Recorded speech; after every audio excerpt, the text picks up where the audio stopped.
Εδώ έχουμε ένα τυπικό παράδειγμα εμφολευμένης δομής απλής επιλογής μέσα σε δομή επανάληψης. Το μπλοκ εντολών της δομής επιλογής προκαλεί το γραφικό εφέ του ψηφιδωτού στη φωτογραφία με την ένταση του εφέ να αυξάνεται ανάλογα με την απόσταση του δείκτη του ποντικού από αυτήν. Το μπλοκ αυτό ενεργοποιείται μόνο όταν γίνει αληθής η συνθήκη ελέγχου της επιλογής, δηλαδή το ποντίκι αγγίξει για πρώτη φορά τη φωτογραφία και εφόσον βέβαια είναι ήδη αληθής η συνθήκη ελέγχου της επανάληψης, δηλαδή η μεταβλητή I έχει τιμή μικρότερη του 10. Ας εκτελέσουμε τώρα το πρόγραμμα, θέτοντας στη μεταβλητή I μία τιμή μεγαλύτερη του 10, π.χ. την τιμή 14.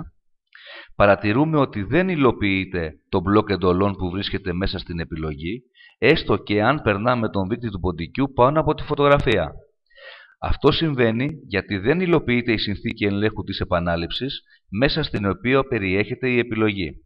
Άρα, σε μια τέτοια περίπτωση δεν μπορεί να εκτελεστεί το μπλοκ εντολών της επιλογής. Αν τώρα θέσουμε τιμή μικρότερη του 10, π.χ. την τιμή 6, στη μεταβλητή I, παρατηρούμε ότι όσο δεν περνάμε το δείκτη του ποντικού πάνω από τη φωτογραφία, δεν υλοποιείται το μπλοκ εντολών της επιλογής. Όταν όμως περάσουμε το δείκτη του ποντικού πάνω από τη φωτογραφία για πρώτη φορά, ενεργοποιείται η επιλογή και εμφανίζονται τα γραφικά εφέ στη φωτογραφία τόσο πιο έντονα όσο ο δείκτης του ποντικού απομακρύνεται από το κέντρο αυτής. Αν τώρα θέσουμε στη μεταβλητή I τιμή πάλι μεγαλύτερη του 10, π.χ. την τιμή 15, παρατηρούμε ότι τα εφέ παγώνουν και δεν μεταβάλλονται, ανεξάρτητα από το αν περάσουμε το ποντίκι πάνω από τη φωτογραφία.